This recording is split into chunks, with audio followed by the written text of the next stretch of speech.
Hello everyone, this is Defense Politics Asia, and today I'm going to talk about something that is a lot more closer to my heart. It's talking about Singapore and Russia's relationship.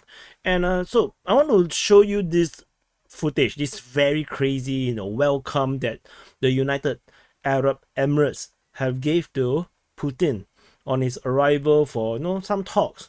Currently, Putin is now in Riyadh in Saudi Arabia, and yet another very fruitful talk between the Russia and Saudi Arabia. So let's take a look at this footage in case you have never seen it before.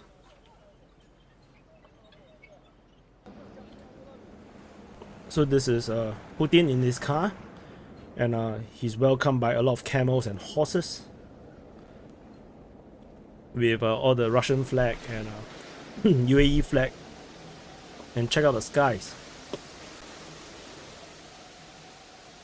They freaking welcome Putin with a flyby with the Russian flag. Going round and round around the palace. It's ridiculous. You can't give someone a bigger welcome than this, to be honest. And troops lines up both sides. You can see the Russian flag on the car. Welcomed by traditional drummers, with soldiers with traditional dress, men with swords, barrage, artillery barrage to welcome. This is also another sign of the level of a welcome they are providing to Putin. So see, the planes are going round and round, they're going in circles. This is ridiculous. The kind of welcome they are providing to Putin is nuts. And I'm not sure what are these guys doing. I think they are doing prayers or something. They're raising their hands and saying something. They are chanting something. 21 gun salutes on the welcome. That is goodness. Again, you can't really give someone a bigger welcome than doing gun salutes, having all these planes flying. And Putin even actually commented that this colorful welcome, and yeah, and this is very concerning. Although we do know that UAE kind of joined BRICS, and of course that is a huge thing. BRICS is currently led by either Russia or China. But the two is currently competing to be the big boy, to be the leader of the group. There is no clear leader just yet in BRICS. Just yet. India, China, and Russia is kind of competing, but it's unlikely that India can actually win the leadership role. So it's between Russia and China, and they are all they are all competing. In case you do not know, and this welcome in UAE is just nuts. Is nuts, and this brings into question about Singapore, because I'm Singaporean, so it's just natural for me to just think in terms of the geopolitics and how does this gonna affect me and my country. And as I've commented, the welcome is an overkill. So in case you do not know, Singapore sanctioned Russia. So you can see this word is sanctioned. This word is sanctioned, and Ukraine. So Singapore sanctioned Russia in response to the invasion of Ukraine. This is in March 5th March 2022. Is basically my birthday as well. They announced a sanction on my birthday.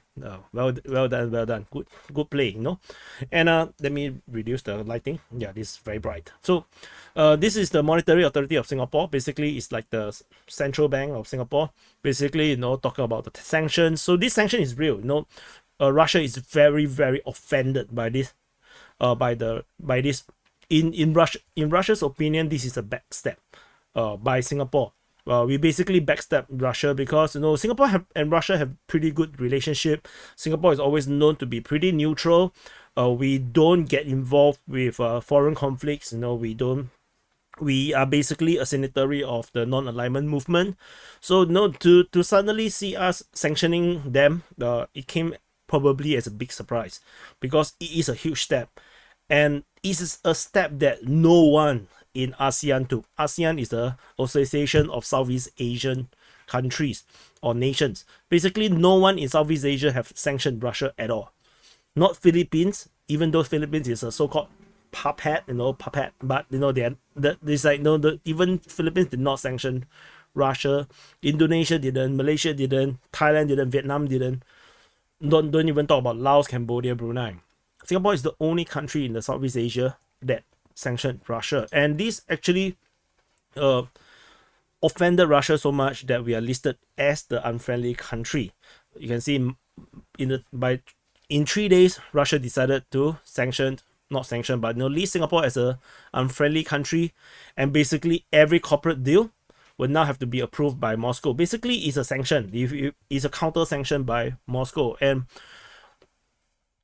despite this, I still have to highlight that the Russian embassy is still in Singapore. There is still an ambassador that was deployed to Singapore. They is stationed in Singapore. There is a Russian ambassador. So in terms of that, it's still not that bad. It means there is still hopes. There is still possibility of making things better. But Russia have to react, because this small little tiny red dot have no rights, to the Russian view, no rights to rage against a nuclear power and a major or even arguably a superpower in Russia. So it's like, to the Russians, Singapore doesn't look like they know their place, and basically they have to react in this way. They have to list us as an unfriendly country, but Singapore did not go crazy like the Baltic states or Poland to eject, or like Moldova eject Russian ambassador. We did not go to that step because it makes no sense.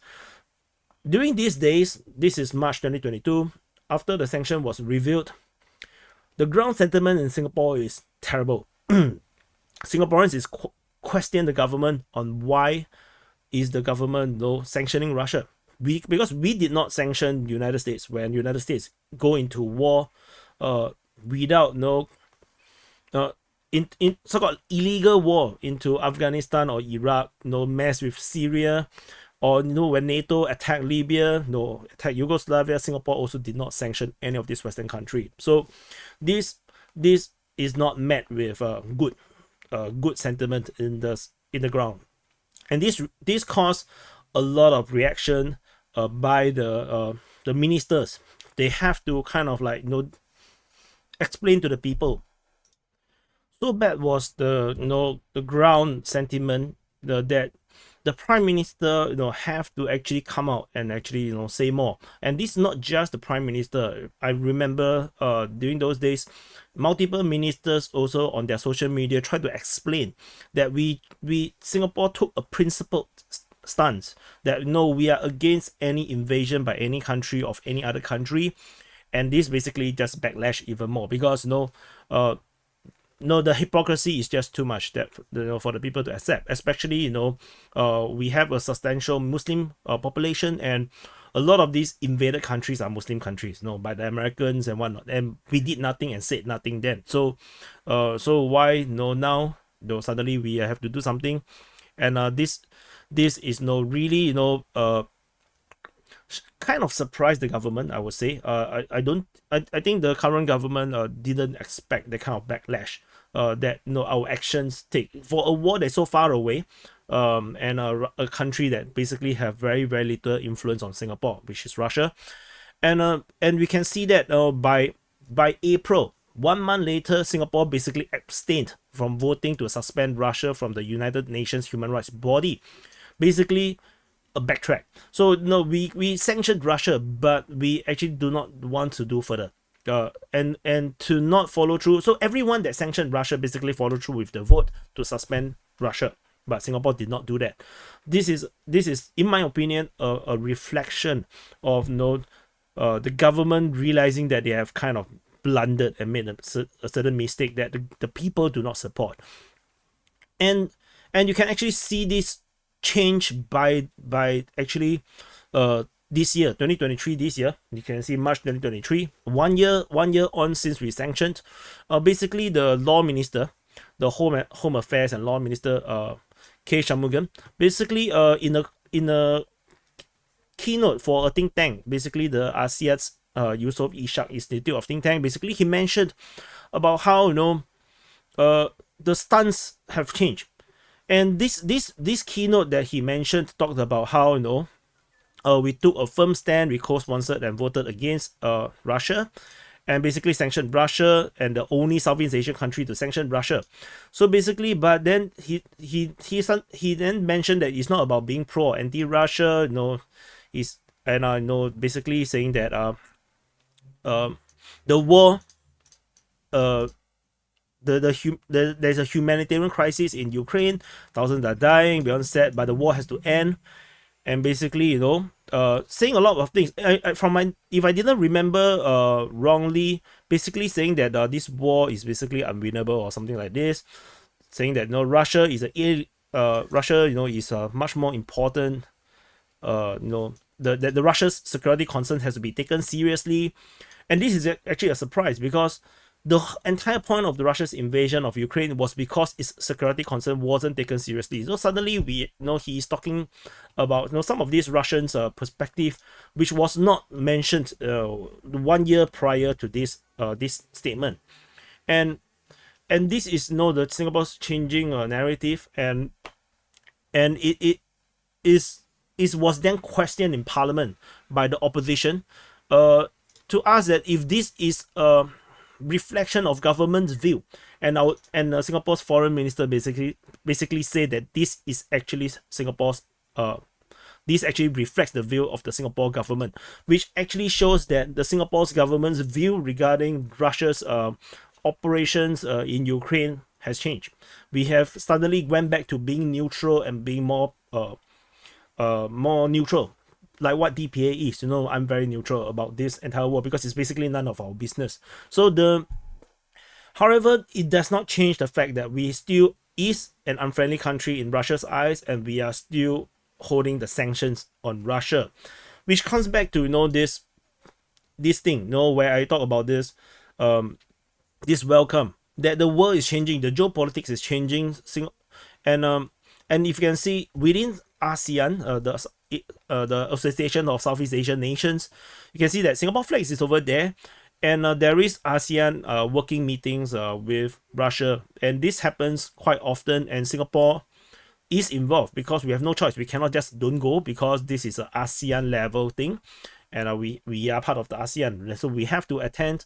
And you can see that the rest of ASEAN don't really give a damn about the Ukraine war. They continue to have all this trade and everything with Russia, and this adds on. You can see that there was this anti-terror exercise that was held in Myanmar, and this exercise was one of this trigger for me that I was like surprised. I was shocked because they actually have this exercise and was totally unreported in Singapore media, this is Russian MOD, and Russian MOD made it a point to name every single country that was involved in this exercise, but there was no Singapore inside. So if you look, there is Brunei, the tiny kingdom of Brunei. There is Vietnam, there's India, which is not part of ASEAN, Indonesia, Cambodia, China, Laos, Malaysia, and then there's Myanmar, Thailand, and the Philippines. The so-called everyone like to call Philippines the puppet country of United States. Even the pro-US Philippines is there. There's no Singapore. Singapore is outrightly not named within this list. But however, if you look at the video, which is very interesting, Singapore's flag is actually there. I'm actually very surprised. I didn't you see, this is the Singapore flag. This is the Singapore flag, and I never noticed this until just now when I was doing this research for this video, that I noticed the Singapore flag. But the Singapore text is entirely not mentioned within this statement, and they made it a point to name every single country that was involved. So I wonder if they just raised the flag for the sake of it, that actually Singapore did not send a contingent over there, or Singapore sent a contingent over there but told Russia not to publicize it. I'm not sure what is the situation about this, because it was totally unmentioned in Singapore media. And this collaboration with Russia and ASEAN continues. The in terms of the export, this is the 6 December report by TASS, basically the government media, they say that the export to ASEAN have increased despite the sanctions, and they expect by 2022, so in 2022 the export have increased by 88%, and I think this number should increase. It is expected to increase the trade between, and definitely, you know, Russia and China has been trying very hard to get Indonesia to join the BRICS, and Indonesia is playing a very difficult balancing game, so they are struggling. They are trying very hard to decide what to do, and then we have further, you know, further things regarding this situation over here. Let me so we if and then there is yet another thing that came out, basically, let me look for it. So just yesterday there was a meeting between Malaysia and Russia. Basically, you know, they have this cooperation between the military between the two countries, and this meeting was held, so-called, they have to emphasize warm and friendly atmosphere, basically a jib against Singapore, in my opinion, because it's Malaysia, and they deliberately put warm and friendly, and you can see that it was a working meeting, and you can see Malaysian peacekeeping corps, and so everything is moving ahead without Singapore, and this is just unnerving for me. I literally wanted to record this video yesterday, and I just feel so uncomfortable that, you know, I didn't want to talk about it. So I decided to, you know, postpone and let my mood come down a bit. And this very Singapore is in this very, very weird position, because if you look at this article, basically by posted by the Ukrainians, the Ukrainska Pravda, they reported that a lot of this oil exported by Russia is transported by shadow tankers, and Singapore is basically one of the top importers of Russian fossil fuel in October, and this article is in 2023.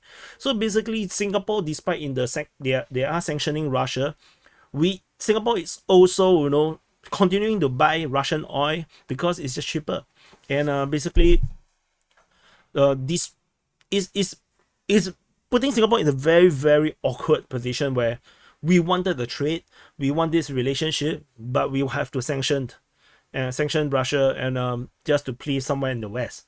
And this is just, you know, some kind of like a weird situation that Singapore has put themselves in, and I find this really, really uncomfortable. I tweeted, you know, that Singapore really need to, you know, quickly